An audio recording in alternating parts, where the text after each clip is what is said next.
Perkenalkan, nama saya Rimbani Christine, presensi 15 dari kelas 12 MIPA 10.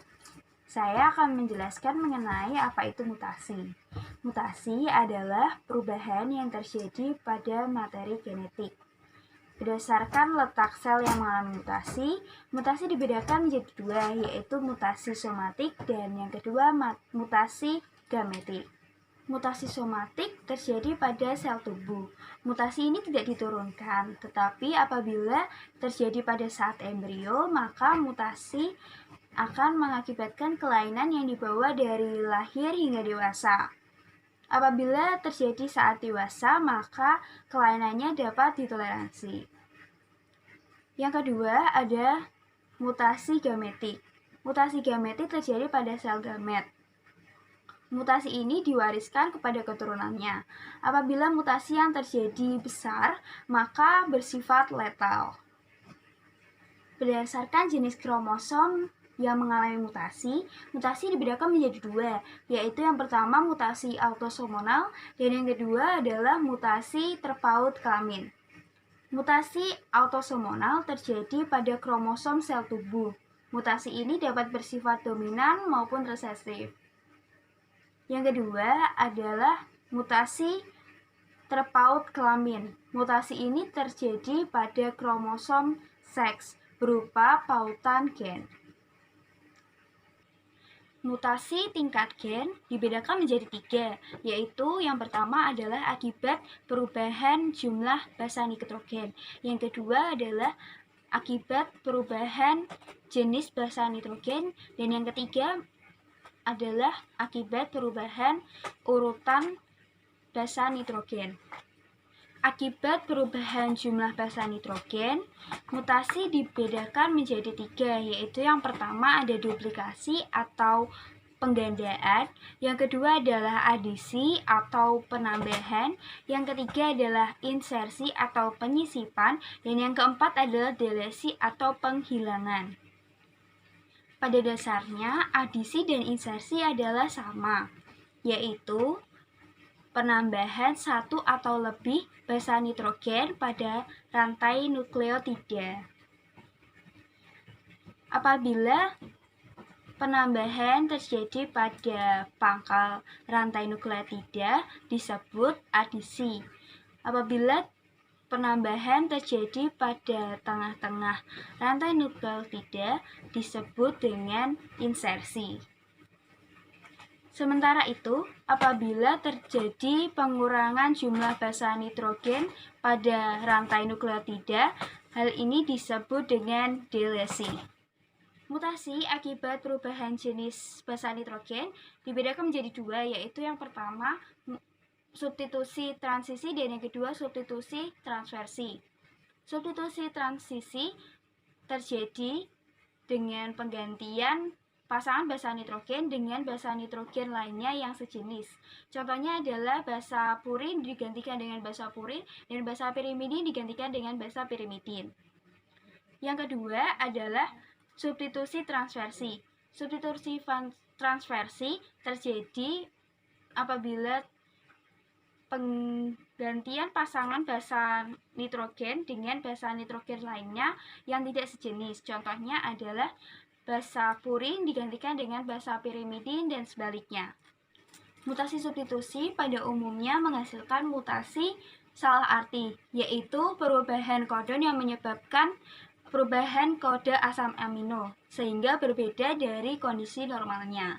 Namun, apabila mutasi yang terjadi mengubah kodon menjadi kodon stop, maka disebut dengan mutasi tanpa arti atau mutasi tak bermakna karena tidak mengubah kode asam amino yang akan terbentuk. Yang ketiga adalah mutasi akibat perubahan tata urutan basa nitrogen. Ini disebut dengan transposisi. Contohnya adalah ACC GTT-CAT berubah menjadi ACC TGT-CAT. Akibat perubahan struktur kromosom, mutasi dibedakan menjadi 5, yaitu yang pertama ada insersi, yang kedua ada delesi, yang ketiga ada duplikasi, yang keempat ada translokasi, dan yang kelima adalah katenasi. Insersi adalah perubahan tata urutan lokus secara berpindah atau terbalik karena terpilin. Yang kedua adalah delesi. Delesi terjadi apabila kromosom mengalami patah pada lengannya dan kehilangan sebagian dari lokusnya. Yang ketiga adalah duplikasi. Duplikasi terjadi apabila kromosom mengalami peristiwa kelebihan atau bertambahnya segmen kromosom atau lokusnya yang berasal dari segmen kromosom lain yang homolog. Yang keempat adalah translokasi.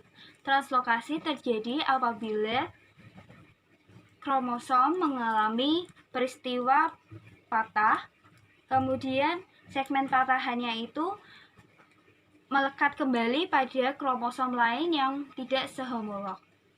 Yang kelima adalah katenasi. Katenasi terjadi jika ada dua kromosom yang bukan homolog patah, kemudian patahannya menjadi 4 dan saling berdekatan antar ujungnya sehingga membentuk suatu lingkaran. Akibat perubahan jumlah kromosomnya, mutasi dibedakan menjadi 2, yaitu yang pertama adalah mutasi euploid dan yang kedua adalah mutasi aneuploid. Mutasi euploid adalah perubahan yang terjadi pada seluruh set kromosom. Sedangkan aneuploid adalah perubahan yang terjadi pada satu set kromosom. Berdasarkan jumlah set kromosomnya, euploid dibagi menjadi beberapa macam. Yang pertama adalah monoploid atau N, diploid atau 2N, triploid atau 3N, tetraploid atau 4N, dan seterusnya.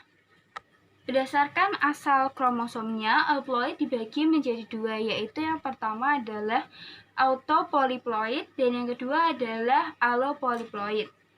Autopolyploid adalah penggandaan sendiri yang terjadi pada kromosom sehomolog pada spesies yang sama. Allopolyploid adalah penggandaan yang terjadi pada kromosom bukan homolog pada spesies yang berbeda.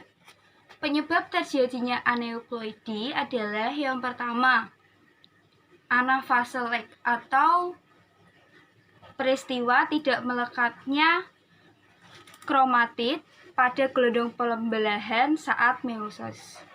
Dan yang kedua adalah peristiwa non-disjunction, yaitu peristiwa gagal berpisah.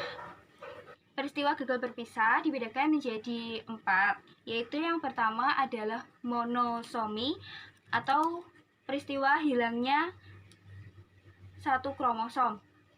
Kemudian yang kedua adalah trisomi, yaitu peristiwa bertambahnya satu kromosom.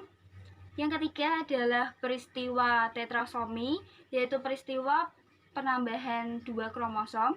Dan yang keempat adalah peristiwa nulisomi atau pengurangan 2 kromosom. Mutagen atau penyebab dari mutasi dibedakan menjadi 2, yaitu mutagen alami dan mutagen buatan. Mutagen alami contohnya adalah sinar ultraviolet, sinar kosmik, kemudian radioaktif, virus dan bakteri, gas kimia, dan lain sebagainya. Sifatnya adalah terjadi secara acak, kemudian bersifat letal atau resesif atau steril, dan terjadi dengan sangat jarang. Yang kedua adalah mutagen buatan. Contohnya adalah sinar alfa, sinar gamma, sinar beta, pestisida, boraks, formalin, dan lain sebagainya. Sifatnya adalah disengaja dan hasilnya sesuai dengan keinginan manusia yang melakukan peristiwa tersebut. Dampak negatif mutasi bermacam-macam. Yang pertama adalah mutasi sindrom Klinefelter yang terjadi pada manusia, yang menyebabkan penderitanya memiliki jumlah kromosom 22AA plus XXY. Gejalanya adalah laki-laki yang memiliki payudara membesar dan tidak memiliki testis. Yang kedua adalah sindrom Turner atau yang penderitanya memiliki jumlah kromosom 22AA plus XO. Gejalanya adalah wanita tetapi tidak memiliki ovarium. Yang ketiga adalah sindrom Down atau yang memiliki jumlah kromosom yaitu 45A plus XX atau 45A plus XY, yang berarti penderitanya itu mengalami trisomi pada autosom nomor 21. Yang keempat adalah sindrom Patau. Sindrom Patau ini mengharuskan penderitanya memiliki jumlah kromosom 45A plus XY atau 45A plus XX, yang berarti penderitanya ini mengalami trisomi pada autosom ke-13, 14, dan 15. Gejalanya adalah kepalanya mengecil, telinganya rendah, dan lain sebagainya. Ternyata mutasi mempunyai juga dampak positif, yaitu yang pertama adalah mutasi dapat menyebabkan berkembangnya varietas pada tanaman sansevieria. Tanaman ini bermutasi dan menghasilkan varietas-varietas baru yang memiliki karakteristik yang berbeda. Yang kedua adalah penggunaan colchicine pada penanaman semangka tanpa biji. Jadi mutasi yang terjadi pada semangka ini menyebabkan semangka ini tidak memiliki biji karena terjadi trisomi pada kromosomnya. Sekian penjelasan saya mengenai apa itu mutasi, macam-macamnya, dan dampaknya. Apabila terdapat kesalahan kata, mohon dimaafkan. Terima kasih.